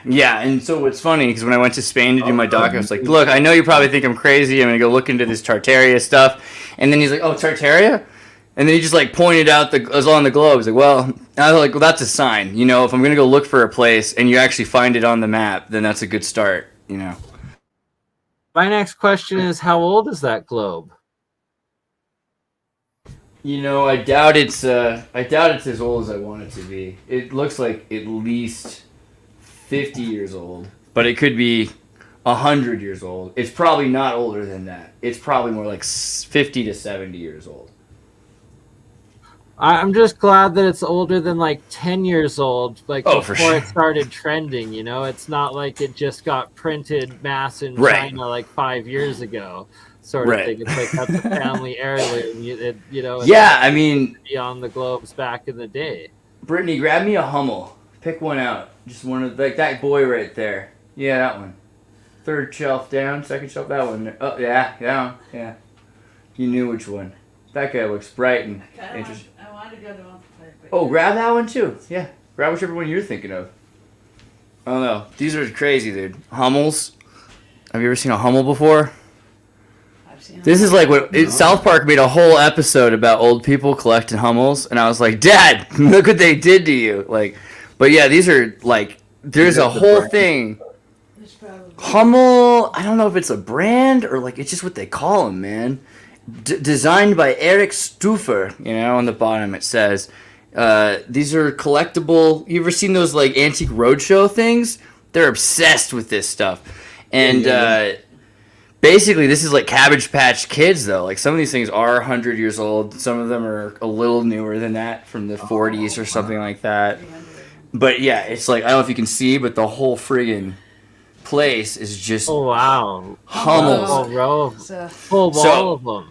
So what happened was, my friend Eli, who I'm gonna try to get on the show eventually, does like circuit bending. His parents, when they broke up, I was cleaning up their house for them, and they're like, get rid of the Hummels. You know what I mean? This belonged to somebody, and I was like, I love them. So I got a bunch of Hummels, and then my dad, it was like 101 Dalmatians. Like all of a sudden, he found more Hummels, and then got just like tons of them. And I think his mom had some too. So when she passed away, he got like that, and his aunt. And now it's just like Hummel, and then now it's like a thing. Apparently they're like, it's hit their peak value. So you should know that we have this many Hummels, but what's in there, eh?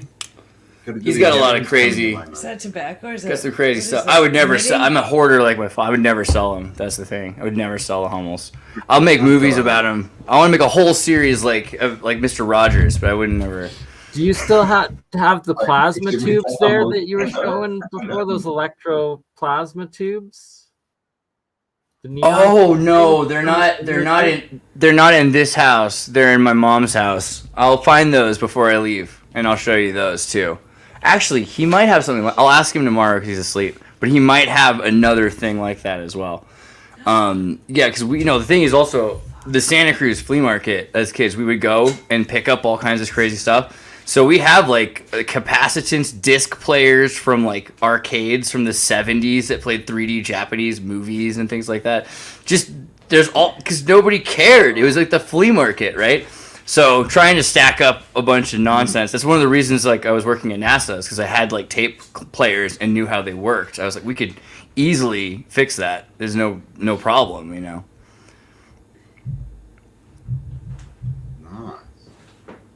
You're a mad That's scientist lab. cool stuff, man. That's a gold mine of inheritance, I guess. But like, cool. Yeah, the Hummel collection is a weird thing to call inheritance, but I'll take it. It's like most people get nothing. If I get some Hummels, that's probably worth it. But I mean, I'm not too worried about that. I was just saying it's kind of neat. What have you guys been talking about? Because it took me forever to get here. The first thing also is I have to rebuild his internet for him, and that's what took me so long to set up. I was like, oh god, the cables, everything. Oh, Bernie, you're muted. Mr. Rogers. What with? My Amber was interested in the Hummel. She thought it was Cabbage Patch Kids first, though. Oh, but they are. That's what I was thinking. They are pretty similar. Can you find a Cabbage Patch themed Hummel or something like it? I don't know. The other thing I noticed synchronistically with Cabbage Patch is I was designing a VST, which is like an audio plugin for making music. You plug it into a DAW, like your Logic or Ableton or whatever.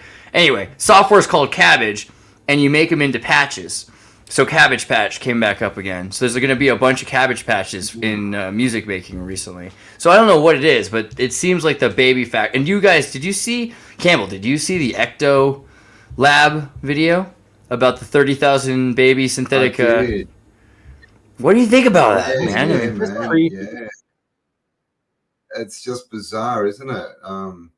That all this stuff's coming out at the same time. I think I saw a video. I don't know if it was the same one, but a couple of months ago. But yeah, it's all, orphan trains, Cabbage Patch Kids, and now they're going, look, we're doing it again.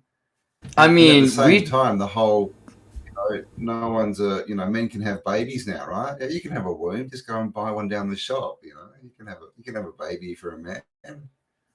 I know it's like each one of these things is like a little taste of something that, we've kind of been talking about, but it's just so much of it all at once. It does feel like a push, Well, it's fun. It's interesting that we got onto resets like, sort of 2019, and then suddenly we're in one, right? And like we're, finding out all this stuff about orphans and that, and looks like we're, doing it all again, kind of, right? They're trying to push the same agenda, and that obviously the depopulation as well, and yeah, it's pretty interesting stuff. Indeed. Now, old man. Which DAW do you use, Simon? Bitwig? When they're like, you can go and sing to your baby in its fetus, and you can choose the playlist that we play to it while it grows, and it's like, what the hell? Yeah, I mean, it reminded me of Donnie Darko, because in Donnie Darko, I don't know if it was a deleted scene or if that's in the movie, I forget. But there's a part where they're making like a headset to put on babies. Like everyone has to invent something for class, and they're inventing a thing that'll keep babies from having dark experiences, because it'll just constantly project beautiful pictures for them. And the teacher's like, well, did you consider that it might be part of their natural development to have darkness? And the kid's like, I didn't, And that's kind of what it feels like. We're kind of putting ourselves into a situation where we haven't considered the ramifications and the consequences of completely doing every single possible thing the inverted and opposite way that it's naturally done. Every possible aspect of the condition of humanity. And then the thing that gets me is, because we were talking about like natural birth rights. Because if you're it doesn't matter. Like in India, they've decided you could be an elephant if you've got a natural birth. If you're a robot but you had a natural birth, you're endowed with United Nations style Chapter 19, Article 19 Declaration of Human Rights, right? Because you had a natural birth. That's all they care. So, but if you don't have a natural birth, if you're in this thing, right? So do they count cesareans or what? And I think. Dude, and Stefan, shout out to Stefan, because Stefan kept saying these jokes. He's like, talked about forced cesareans, and I was like, okay, well, that's a little ahead of your time. But that wasn't that long ago, and it's already coming up. Like, Alex Jones made a joke about it yesterday, and now they're talking about it. Literally, there's like certain circumstances where they want to have forced cesareans and this and that. It's like, are you kidding me? How is this a real timeline? I don't even believe it. Well, that's what happens when you give up bodily autonomy. Like, it wasn't going to be a free bargain for people. It's just going to produce psychopaths, right? Because they're not going to have any human connection while they, gestate, right? So, and that's the other thing. So, in terms of psychopathy, so I was like researching a bit about, AI's lack of anxiety or suffering and what that does to a person, right? So, we've done all these studies where it's like, you can go to Stanford, they'll put you in a bed for 90 days, take away your senses, and trust me, that is worse than any bad trip you've ever had. Like, if you feel the phantom suffering of non-sensation to the point that it feels like glass is shattering in every part of your nervous system, and you hear voices because there's no sound, you start to produce the craziest sounds, and the lights, I mean, there's nothing more terrifying that I can think of than this Stanford disassociation test. And that is AI. So at a certain point, you become obsessed probably with voyeuristic experience. And then you'd be like, oh, that's so beautiful, that human suffering. At least they're feeling something, though, right? Like, that's beautiful. Just put them in the oubliette or something. And I think that's, it's a slippery slope. Like, it's very close. All humans, they feel things. I love it. That could become psychopathy very quickly. And then how far is it from the Matrix? It's like, they're breeding people, that don't have, can't be sovereign, basically, so they're workers. And then at what point, how long until they go, well, we don't need them to produce stuff. We just need their energy, right? So they can stay in the pods. We just won't let them out. And then we're in the Matrix, man. Right? The energy vampires were just they're literally sucking our energy from us one way or another. It's ridiculous. We're just human batteries. Right? They suck. I can't even believe it sometimes, though, because it's so fast progression. Usually it takes a generation and people forget about it. And then your kids, you're like, when I was a kid, gasoline was 30. Yeah, whatever. No, but now it's like in your lifetime. It is just so they're just full speed ahead. And by the time we're, in a decade, how many people won't be human that you interact with? At least some. Zombies in the metaverse, right? Well, when I was a kid, how many computers do you think I could interact with?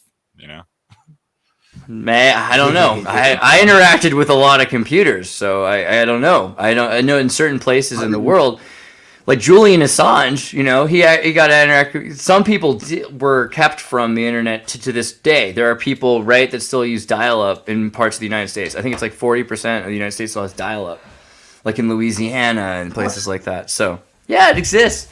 Really? Yeah. So, in general, though, the amount of people that are on the internet today that are in high-speed internet, this is the other thing. So I was thinking about this, like if you grew up in the 50s in New York and you had access to all of the media, you were these little town experiments, right? War of the Worlds would have hit your town and they could know.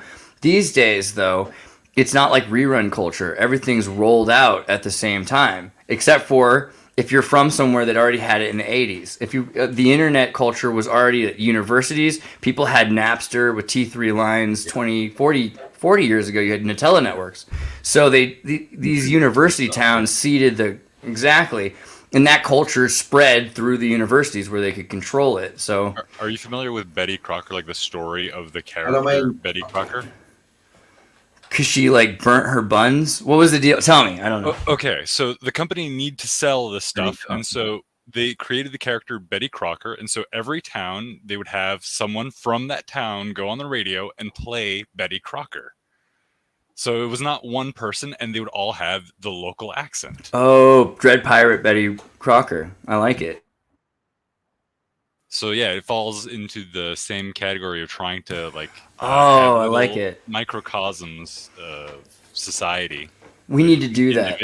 Individually control how they perceive stuff. We need Campbell's at every mall. You know what I mean? And then that way, people like, he's everywhere. It's the spirit of Campbell. We do need Campbell on a TV in every mall. That's the way to go. I know. I mean, real life though, we just have characters that play us. That'd be even better. We just, that way you take off some of the time. So these kids these days have the Twitch app. Everyone says it's horrible. I kind of hear you, but I saw an 11-year-old scrolling, and I was like, "What the heck are they doing?" And I realized what they're doing is they're watching like 30, 40, 50 NPCs' lives all at once, and it's like. If you were a god, because then you would have like a bunch of people go live their lives and then come back to you and then you just absorb their memories. Like they're living 1,000 days at once. And because they can't because they're so little. They're like 11-year-old kids are not allowed to go outside anymore with the COVID. It's like, so the most they could possibly do is just absorb. So this is the prep for Neuralink is Twitch and stuff, getting you used to just this like major instant intake of someone's day, right? Yeah, right. Yeah, multiple streams of info. Yeah, I mean, that's the thing, right? We're already halfway there with the scrying mirrors. Oh, what was that, Baron? Sorry, I was just saying we are multi-streaming right now, and we've got a second one coming up in a couple hours, I do believe now, with Mr. Paul Cook. Hopefully by that time I'm going to have this guy set up and wired. It's gold ore on quartz, and we're going to try to grow some actual pure gold off of this and do some real life alchemy science. So hopefully I have that lined up for in 2 hours time here. That's pretty exciting. Got about 12 minutes left or so before the next caller at the 2 hour marker. Pretty impressive, man. I'm sorry it took me so long to get here. And it's interesting, the science experiment you guys were watching. What are some of the other things that you guys covered while I was gone? Just give me like a recap, because I'm going to probably go back and watch it myself, too. All of Mike's development through his Adams motor and really explaining the different, like between the capacitors, the energy banks, the battery, the motor itself, the piezoelectrics, and the increased torque now he's getting off of the Adams motor part itself. And just he did an excellent job explaining it from like its evolution and into its complexity, and fourth model that he's now using with it was a lot of it, and then going into the water machine a bit, and the blue cobalt glass. One rad lady. Wow, I can't even. Thank you, one rad lady. Xirtus $20 support. Good sir. Merry Christmas to you as well. That's awesome. Campbell, any questions? Xirtus, any questions? Oh, Campbell. The pop. His thing popped. Simon, what you been thinking? I know you're throwing down in Toronto, right? What's up? Yeah, I'm not sure how long I'll stick around in Toronto, though. It's gotten pretty crazy here the last several years. Yeah, right. I always love the Canadians that escape. You know, I'll find a Canadian in Bolivia, and it's always fun. I had this friend from Newfoundland who lived in Bolivia, and he kind of, he'd lived in Toronto for a while, and then similarly decided like it's way easier just to walk into the woods and just find papayas and mix them with rum and smoothies. Oh yeah, Newfies are funny. Yeah, I like Newfies. Ah, good people. They are good people. All of Newfoundland, Labrador, the Maritimes in general, great people. See, something about Labrador sounds so much more hardcore to me. Like you say Newfie, it sounds like Scandi, and like that's cool because Vikings. But like Labrador, doesn't it just sound like? It just sounds very authoritative, you know. Well, not to turn this into MK Canada, but Newfies in Canada kind of have a reputation like it's like the dumb blonde joke, or if you're a European, a Belgian joke. Absolutely, yeah. I know. I've heard a lot of sheep jokes, but all the Newfies I've ever met have been awesome. So that's all I know. Still, Calgarians. The Calgarian Targaryen. That you got me onto that, and yeah, I'm working on a new song called Calgarian Girl. I think it's going to be great. You know. Nice. Well, we're gonna have to get Ominous to feature on that then. Dude, yes. So I'm getting a looper pedal. Actually, thank you for mentioning Ominous. We got to get back together with him. I want to meet up in person. We should record some crazy stuff. I have some thoughts. Reggie Watts times Ominous thoughts, you know. Absolutely. Right? And then it's like, that just means we're going to have to meet in person too, because if you're meeting up with Ominous, it's only 5 hours to Thunder Bay. So a big thought is doing a giant MK Canada meetup in Thunder Bay. You know, I still want to go to Toronto just because it'd be fun to like wear tight pants. But at the same time, Thunder Bay is a really nice adjacent kind of out for a rip Canada experience. You're muted, Bernie. I was just talking with Amber. Her mom's family is actually right from Thunder Bay area there, so be perfect. TB, eh? Yeah, Jordan's from there too. Yeah, it seems like a nice spot. I like this. I like the history. I've been hearing about it too. Apparently, it's like there's some crazy storms and fires and all kinds of stuff that's happened there. Dude, Torontonians and Calgarians. Come on, this is gonna be the best rap song ever. Are you kidding me? Like, you guys are from what? Torontonians. I like it. I can't wait to hear it. I can't wait to meet up in Thunder Bay. There's the giant crystal mines there too, the amethyst mines and everything. That's going to be based. Yeah, so I don't actually know that much about all the coolest things. You're going to have to, like, we'll make a list of things to make sure we see. What is the deal with the crystal mine? I mean, it seems like, so someone's been pointing this out every other day now, everywhere have caves. So what are the caves like in Thunder Bay? I haven't been, so I can't speak on that. Yeah, I gotta get it. We'll ask Jordan. It's too bad I was late last time, so I missed Jordan. Let's see. Thunder Bay Crystal Caves. Let's just check it out real quick. Crystal Caves at Putin Bay. You gotta share it, Xirtus. Yeah, hold on. Bum bum bum bum. I mean, it's an intro. Oh, go! Don't open your. Oh, okay, cool. I'm trying to open applications by accident. Crystal Caves, Sequoia, no. Thunder Bay, Canada. Caves. Let's just do caves. See if that works. I don't know. Try spelunking. Thunder Bay, spelunking. It still might just say the same thing though. Thunder Bay ice caves. Okay, that's right, because there's the ice caverns, because there's all the glacial melt, and they've frozen again. That's cool. The ice caves. Wow. That would be cool to go inside of. Yeah, man. Provincial park. I mean, so it seems like they've shut down a lot of state parks in Canada, though, right? Isn't that like a thing? That like some of the state parks have been allowed for oil to go back into, or how did that work out? During COVID. Yeah, just during COVID. Now they just charge to go into them a lot more. Not me. Interesting. Abandoned amusement parks? No, that's not right. I don't know. Yeah, I mean, it seems like there's so many of these. Okay, the Thunder Bay National Marine Sanctuary. Look at this. All these shipwrecks along the coast. That was the thing that also seemed really interesting, is pirate ships, like gangsters with casinos on boats in Canada, that you could go onto the boat to do your gambling, and then somebody blows up or gets in a fight with somebody else. Who knows, or something happens. But there's like tons of examples like that, and like in the middle of the night, people shooting with cannonballs at each other, because they're bringing alcohol into the United States through the north. I don't know all the stories of why, but it's pretty impressive. I think they did that more through tunnels.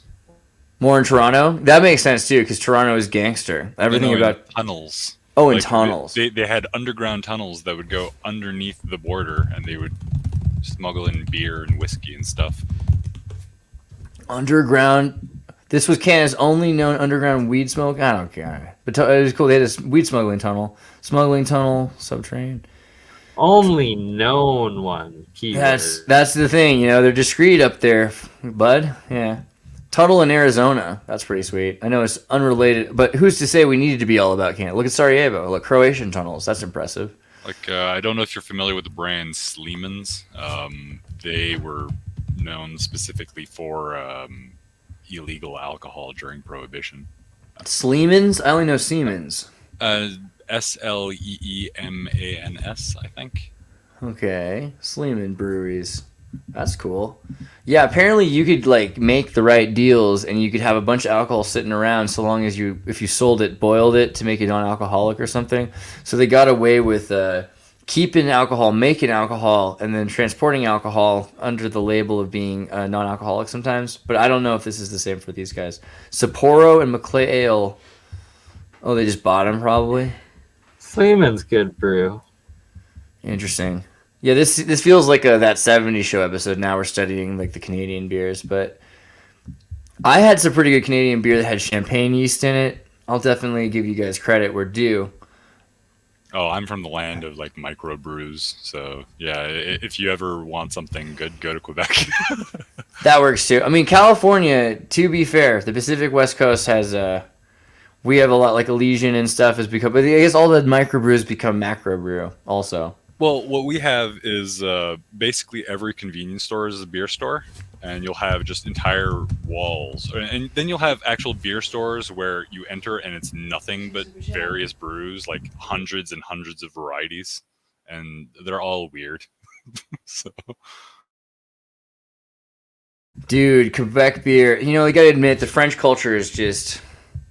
I don't know, Canada, you guys gotta stop giving trouble to the French, because like they're your best factor. I mean, not best necessarily in every way, but come on, you're not gonna. I love Quebec. Montreal is awesome. I have yet to be to Quebec City though, but I really want to check it out now that I know of the Star Fortress that's there. I give like JJ McAuliffe like a lot more credit, than maybe do, but I'm just saying, bro, specifically to you, stop hating on the French. Come on.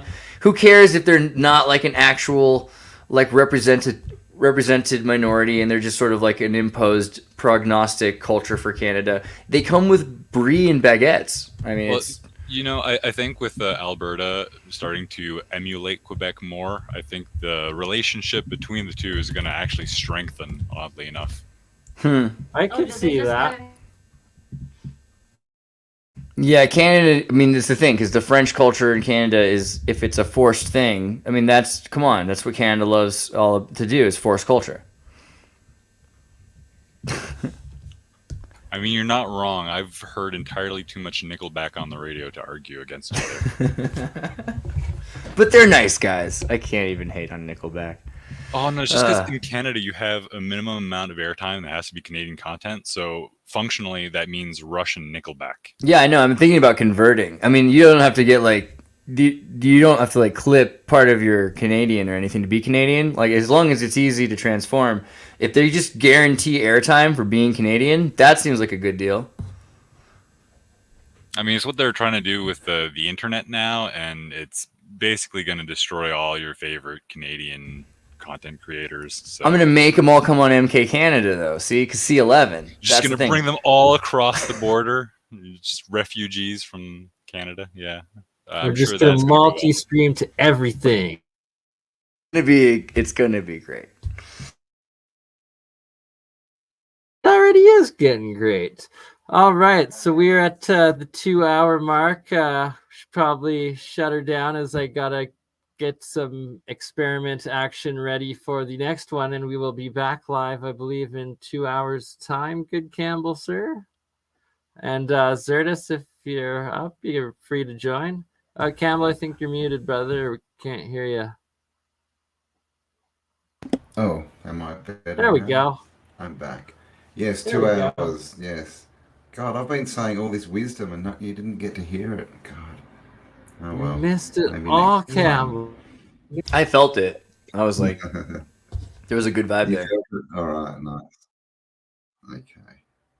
I'll send Yeah, it just out. generally don't assume people are ignoring you. Your mic is probably just off. Right. Sometimes though, because he makes like a face when he's talking, so I thought he was doing like the Michael Caine thing, where he's like constantly thinking of something brilliant and then just holding it back. I was like, oh, that's. Or you do the thing where you like unmute in the software, but you just don't say anything, so everybody thinks like, oh, is he like muted or something? Is Darth Call there? Darth Call, my man! Happy birthday, my rollerblading buddy, dude, for life. I'm super glad you're here. Yep. And Jill W, if buddy. you're still in the chat, happy birthday to you, sister. Rollerblading has connotations that people misunderstand. I'm pretty sure it's just because when people are kids and their parents are like, you're like, Dad, will you buy me roller skates? And then they look at the price of roller skates. They're like, no, you don't want rollerblades. Those are for sissies, But really, come on, who doesn't want wheels strapped to their feet? That's like the best thing ever. And the whole world's paved now since Agenda 21. Roller skates are coming back, but I will always be a rollerblader until the day I die. Yeah, there you go. In line. Get in line, America, and the world, The problem with like wheels on your feet though is the fashion that goes along with it. That's the problem. Yeah, it's true. The weird, like, you start to look like a reptilian insectoid with this, like, mangling face that I don't like it either. It's true. Yeah, Rollerball. That was good. That was a good movie. Rollerball, man. Dude, Rollerball is life-changing. I keep thinking about it, like, because they keep trying to destroy the gladiator, and, at the end of the day, it's all about the human condition. And they want it to be just about the fascist team. Have you seen the new Pinocchio? Make sure you see the new Pinocchio that Del Toro made, because it's really all about that. Like, constantly, it's supposed to take place in Italy in the 30s, so Pinocchio is constantly looking at the wall, and it's a picture of the fasces, which is a bunch of twigs, and there's a lot going on with that movie. Oh, it's good. Yeah, right. Okay. Cool. All right, then. All right, guys. Well, let's do it. Let's do it again. Did you do super chats? We shall indeed. I guess I should play one of these. And we'll see you all in a couple hours. Until then, a ta-ta. All right. Thanks.